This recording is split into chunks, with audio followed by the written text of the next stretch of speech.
Hello friends, आज का अपना टॉपिक है ब्लड। रक्त एक तरल संयोजी ऊतक होता है जिसका पीएच 7.4 होता है, जो कि एक क्षारीय प्रकृति को शो करता है। हमारे शरीर में 5 से 6 लीटर के लगभग रक्त पाया जाता है, जो कि कुल भार का 7 से 9% होता है। रक्त को सामान्यतः दो भागों में बांटा जाता है। एक है प्लाज्मा, जो कि कुल रक्त का 55% है, और दूसरा है रक्त कोशिकाएं, जो कि कुल रक्त का 45% है। प्लाज्मा पीले रंग का होता है। इसमें 92% जल होता है और शेष 8% में प्रोटीन, विटामिन, मिनरल्स और शुगर आते हैं। जो रक्त कोशिकाएं हैं वो 3 प्रकार की होती हैं: RBC, red blood corpuscles, white blood corpuscles and platelets. इनमें संख्या के आधार पर आरबीसी सबसे अधिक होती हैं, फिर प्लेटलेट्स, फिर डब्ल्यूबीसी। अब हम देखते हैं कि ब्लड में कौन कौन से प्रोटीन पाए जाते हैं और उनका क्या कार्य है। तो एल्ब्यूमिन, यह रक्त के परासरण दाब का नियमन करता है, कंट्रोलिंग करता है इसके प्रेशर की। ग्लोब्यूमिन, यह रोग प्रतिरोधक क्षमता प्रदान करता है रक्त को, ग्लोब्यूमिन। फाइब्रिनोजन या प्रोथ्रोम्बिन, यह ब्लड क्लोटिंग में मदद करता है। तो 3 प्रकार के हमने प्रोटीन्स देखे। एल्ब्यूमिन ये प्रेशर कंट्रोल करेगा, ग्लोब्यूमिन रोग प्रतिरोधक क्षमता प्रदान करेगा, फाइब्रिनोजन और प्रोथ्रोम्बिन यह ब्लड क्लोटिंग करता है। अब हम इसके अलग अलग हिस्से डिफाइन करते हैं। आरबीसी, इसका जीवन काल है 80 से 120 दिन। यह रक्त के पर मिलीमीटर क्यूब वॉल्यूम में 55 लाख होती हैं। हमने देखा था संख्या के आधार पर आरबीसी सबसे अधिक होती हैं। इसकी खोज करी थी ल्यूवेन हॉक ने। इसकी आकृति उभयतल होती है, मतलब दोनों तरफ से देखने पर ये अवतल दिखाई देती हैं।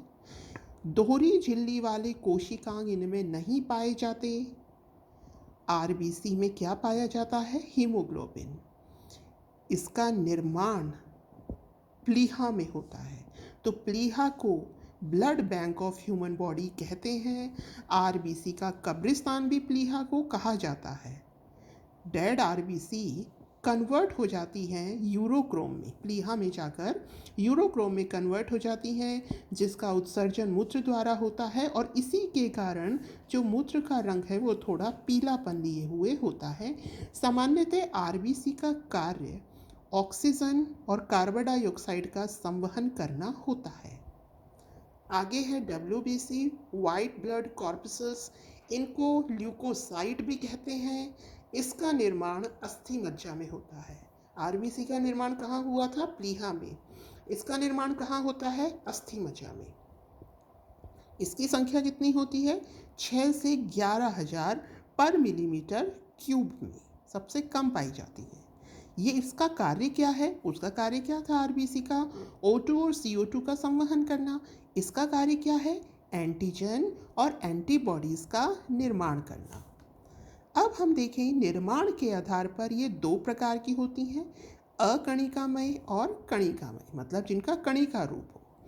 तो अकणिकामय में होती हैं 2 प्रकार की, मोनोजाइट, लिम्फोजाइट। ये सबसे बड़ी होती हैं। मोनोसाइट का जो आकार है वो सबसे बड़ा होता है और इसका कार्य क्या है? घाव भरना।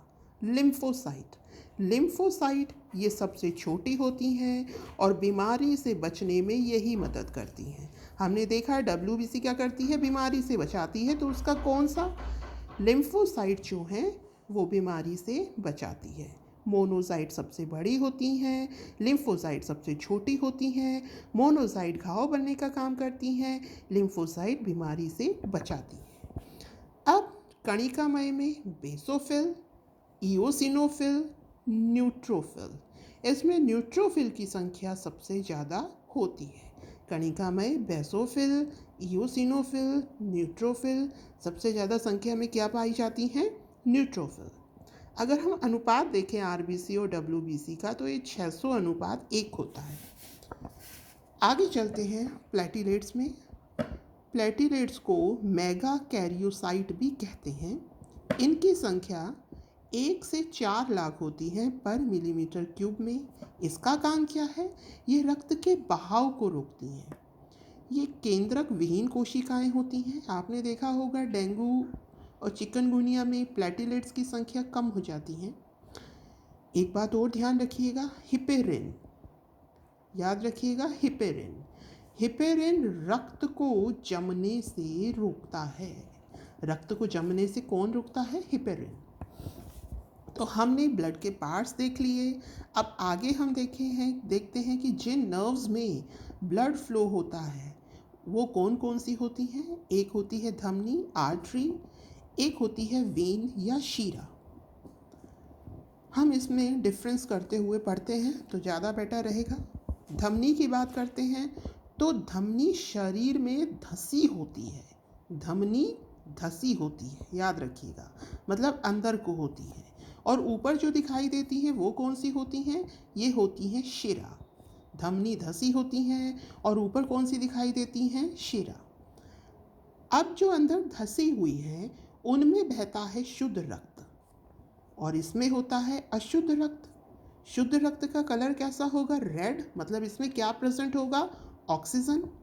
और जो अशुद्ध ब्लड है उसका रंग कैसा होगा? नीला, और उसमें ऑक्सीजन एब्सेंट होता है।